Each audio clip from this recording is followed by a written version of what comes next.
అండి అందరికీ. అందరూ ఎలా ఉన్నారు? బాగున్నారా? మీరందరూ బాగుండాలని మనస్ఫూర్తిగా కోరుకుంటున్నానండి. ఇక్కడైతే మా పాప చాలా లేట్‌గా లేచింది. మా పాప లేచినప్పటి వరకు కూడా ఇవేమీ తీయడానికి కూడా అవ్వదనమాట. ఎందుకంటే మా పాప పడుకునేది బొంత మీదే పడుకుంటది. తనకు చాలా ఇష్టం. ఇప్పుడు ఇక్కడ నేను మడత పెడుతున్నానే గానీ, మళ్ళీ టీవీ చూస్తున్నప్పుడు అది నీట్‌గా పరిచేసి దాని మీదే కూర్చుంటదనమాట. ఇల్లు క్లీన్ చేసినంత వరకు కూడా నేను దాన్నైతే ఫోల్డ్ చేసి పక్కనైతే పెట్టుకున్నాను. మళ్ళీ నైట్ పడుకున్నంత వరకు కూడా దాని మీద ఆడుతది. ఇంక నైట్ కూడా దాని మీదే పడుకుంటది. ఇంక నేనైతే ఇక్కడ బట్టలన్నీ కూడా ఫోల్డ్ చేసేసుకున్న తర్వాత ఇంటి మొత్తాన్ని కూడా క్లీన్ చేసేసుకుంటున్నాను.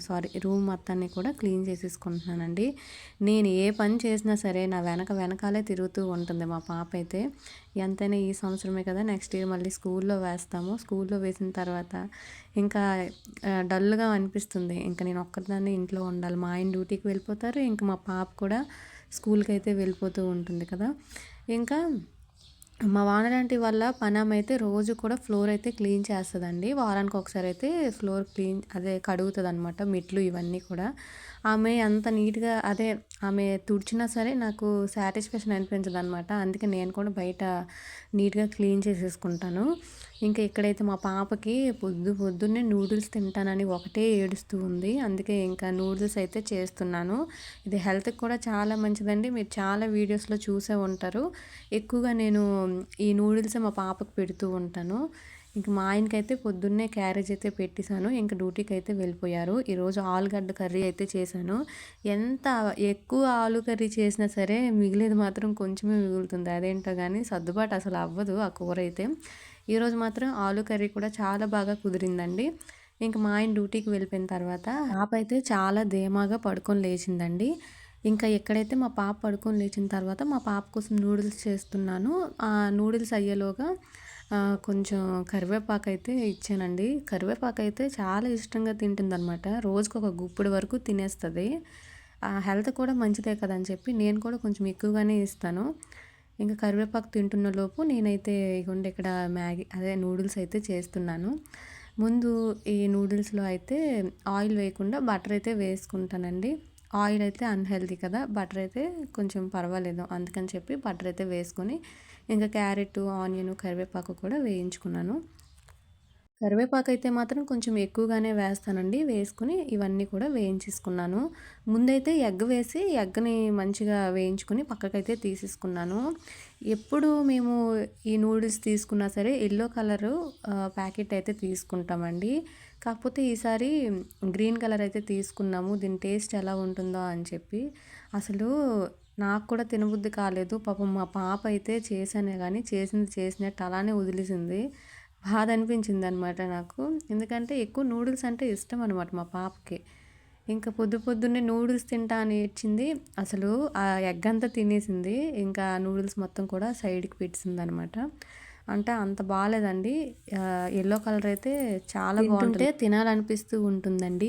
ఇక్కడ నేను ఇంత నెమ్మదిగా ఎందుకు మాట్లాడుతున్నానంటే పక్కనే మా పాప అయితే పడుకుందండి. గట్టిగా మాట్లాడానే అనుకోండి ఇంక పడుకొని లెగుస్తది. ఇంకా లేచిందనుకోండి అసల ఘోరంగా ఏడుస్తదనమాట. మధ్యలో నిద్ర మధ్యలో లెగిసిపోయిందనుకోండి డిస్టర్బెన్స్‌గా ఉంటది కదా! నిద్ర సరిపోకపోతే అసలు ఏడుస్తది. అసలు ఆ రోజంతా కూడా ఇంకా నాకు పని కూడా చేసుకోనివ్వదనమాట. అంత ఎక్కువగా ఏడుస్తది. ఇంక ఇక్కడైతే నేను షార్ట్ వీడియో కోసం అని చెప్పి ఒక టిప్ అయితే చేశానండి. అయితే చూడండి ఎంత ఎక్కువ చెత్తొచ్చిందో. చేసేది 1 మినిటే గానీ అసలు ఇది చాలా ఎంత దగ్గర దగ్గర ఒక 10 నిమిషాల వీడియో అయితే చేశాను.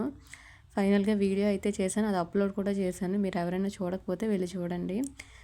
ఇంకా మా పాప అయితే నూడిల్స్ వదిలేసిందని చెప్పాను కదా! దాంట్లో కొంచెం ఆనియన్స్ ఏసుకొని నేనైతే తినేసాను.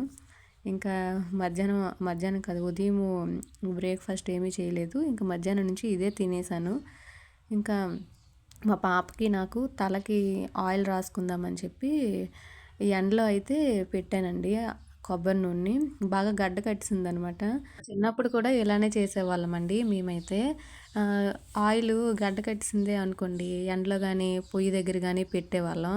ఒక పక్కయితే స్కూలుకి టైం అయిపోయేది. ఎంత టైం అయిపోయినా సరే మా అమ్మ జడలేసేటప్పుడు ఆయిల్ రాయకుండా మాత్రం స్కూలుకి పంపించేది కాదు.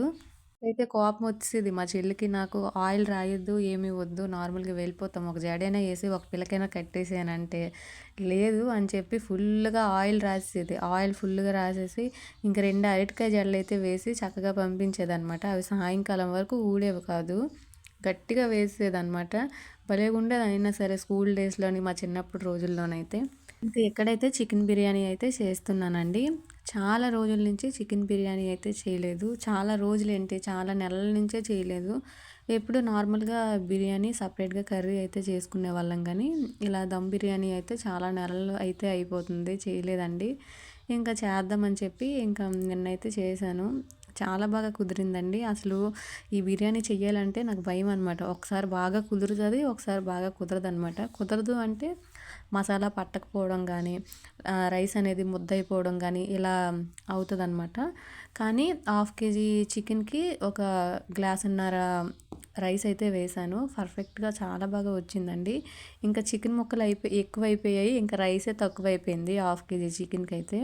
ఇంకా బాస్మతి రైస్ అండి. ఇవేమి పెద్ద కాస్ట్‌లీ రైస్ కూడా కాదు.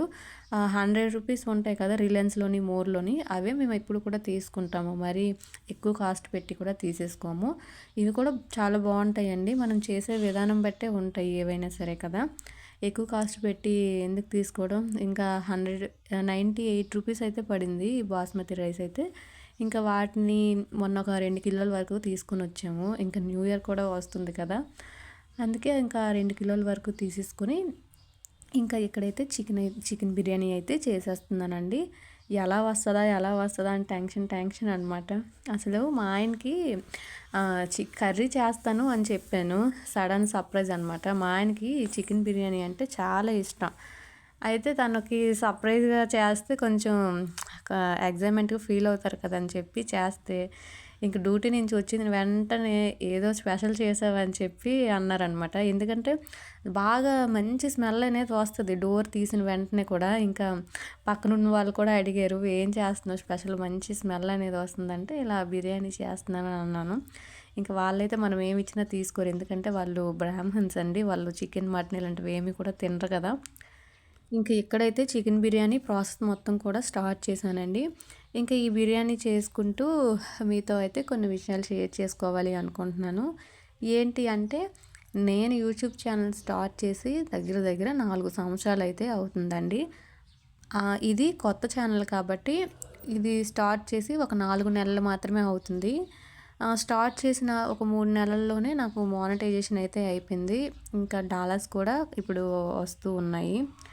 నాకిప్పటి వరకు సాలరీ ఎంతొస్తుందో అనేది నేను లాస్ట్‌లో చెప్తాను. యూట్యూబ్ ఛానల్ స్టార్ట్ చేయాలి అనుకుంటే చాలా పేషెన్సీ అయితే ఉండాలండి. ఆడవాళ్ళకైతే పర్వాలేదు గానీ, మగవాళ్ళైతే ఈ యూట్యూబ్ ఛానల్ మీదే డిపెండ్ అయ్యి ఉండకూడదు. ఎందుకంటే ఒక నెల ఎక్కువ వస్తది, ఒక నెల తక్కువైతే వస్తది కదా! ఒక నెల రెవెన్యూ కూడా రాదండి. ఎందుకంటే మన వీడియోసు ఆహ్, వ్యూస్ ఎక్కువున్నా సరే కొంచెం డబ్బులనేవి అదే డాలర్స్ అనేవి తక్కువగానే పడతాయి. అందుకని చెప్పి మనం ఏదైనా వర్క్ చేసుకుంటూ ఈ టైం పాస్‌గా యూట్యూబ్ ఛానల్ స్టార్ట్ చేసేటట్టు చేసుకోవాలే గానీ, పూర్తిగా కంప్లీట్‌గా యూట్యూబ్ ఛానల్ మీదే డిపెండ్ అవ్వకూడదండి. ఇంకా నాకైతే యూట్యూబ్ ఛానల్ నుంచి ఎంతొచ్చింది అంటే, నిజం చెప్పాలి అంటే, ఇప్పటి వరకు ఈ 4 సంవత్సరాల నుంచి నాకు రూపాయి కూడా రాలేదండి. ఇప్పుడిప్పుడు మానిటైజేషన్ అయింది. ఇప్పుడిప్పుడు డాలర్స్ అయితే కంప్లీట్ అవుతూ ఉన్నాయి. ఇంకా ఫ్యూచర్‌లో వస్తాయి. ఇంకొక 1 మంత్‌లో, ఈ మంత్‌లో అయితే పడతాయి అనుకుంటున్నాను నేనైతే. ఇంకా పడిన తర్వాత కూడా నేను ఖచ్చితంగా మీతో షేర్ చేసుకుంటానండి. నా ఫ్రెండ్స్ గానీ, రిలేటివ్స్ గానీ ఏమంటారు అంటే, "నీకు నెలకు ఒక 30,000, 40,000 వస్తాయా?" అని అంటూ ఉంటారు. అంత లేదండి. నెలకొక 10, 15,000 రావడం కూడా చాలా ఎక్కువనమాట. అలాంటిది 30, 40,000 అలా వచ్చేస్తాయండి. నా ఛానల్‌లో వ్యూస్ కూడా చాలా తక్కువ. వాళ్ళు అడుగుతూ ఉంటే నాకైతే నవ్వొచ్చేస్తదనమాట. 30, 40,000 వస్తది అనంటే అసలు ఆ ఊహ ఎంత బావుంటదో. 30, 40,000 నెలకి నేను కష్టార్జితం, నేను కష్టపడే సంపాదన నిజంగా అలాగొస్తే ఎంత బావున్నో అనిపిస్తది. కానీ అదసలు జరగదనమాట. పోనీ వాళ్ళన్నట్టు జరిగినా బావున్ను. అంత అవసరం లేదండి. నెలకొక 10,000 వచ్చినా చాలు నాకైతే. ఎందుకంటే నేను ఓన్‌గా కష్టపడేది అది రూపాయైనా సరే హ్యాపీగా అనిపిస్తుంది కదా! ఎంత కష్టపడినా సరే యూట్యూబ్‌లోని మనీ అనేది తక్కువగానే వస్తదండి నాకు తెలిసి. ఎందుకంటే వీడియోస్ అనేవి నేను ఇప్పుడు ఈ ఎడిటింగ్ చేస్తున్నాను కదా! 44 మినిట్స్ అయితే వీడియో ఎడిటింగ్ అనేది వచ్చిందండి. అంటే లెంత్ అనేది అంత వచ్చిందనమాట. దాన్ని కట్ చేసి స్పీడ్‌లో పెడితే ఇగోండి 11 నిమిషాలకైతే వచ్చింది. ఇంకా ఈ 44 నిమిషాలు వీడియో అనేది ఎంతసేపు అంటే ఎన్ని గంటలు తీస్తే అంతసేపయితే అయ్యిందో చూసుకోండి. ఆఫ్ కెమెరాలోనే చాలా టైం పడుతుంది. ఆన్ కెమెరాలోనే 44 నిమిషాలు పెడితే, ఇంకా ఆఫ్ కెమెరాలోనే నేను ఎంతసేపు కుకింగ్ చేసుంటానో మీరే అర్థం చేసుకోండి. ఇంక నాకైతే ఇప్పటి వరకు యూట్యూబ్ నుంచి రూపాయి కూడా రాలేదండి. ఎంతో వచ్చిందని చెప్పి మీరైతే వీడియో చివరి వరకు చూసుంటారు. ప్లీజ్ నన్నైతే తిట్టుకోకండి. మీ అందరికీ కూడా అంటే నా ఫ్రెండ్స్‌కి, నా రిలేటివ్స్‌కి అయితే నేను ఒక క్లారిటీ అయితే ఇచ్చేద్దాం అనుకోని ఇంకా వీడియో అయితే చేశాను. ఇంకా చికెన్ బిర్యానీ మాత్రం చాలా బాగా కుదిరిందండి. మీరు కూడా చూస్తున్నారు కదా! ఇంకా ఇవాల్టికైతే వీడియో ఎండ్ చేసేస్తున్నాను. ఈ వీడియో గనుక మీకు నచ్చినట్లయితే ఒక లైక్ చేసి నా ఛానల్‌ని సబ్స్క్రైబ్ చేసుకోండి.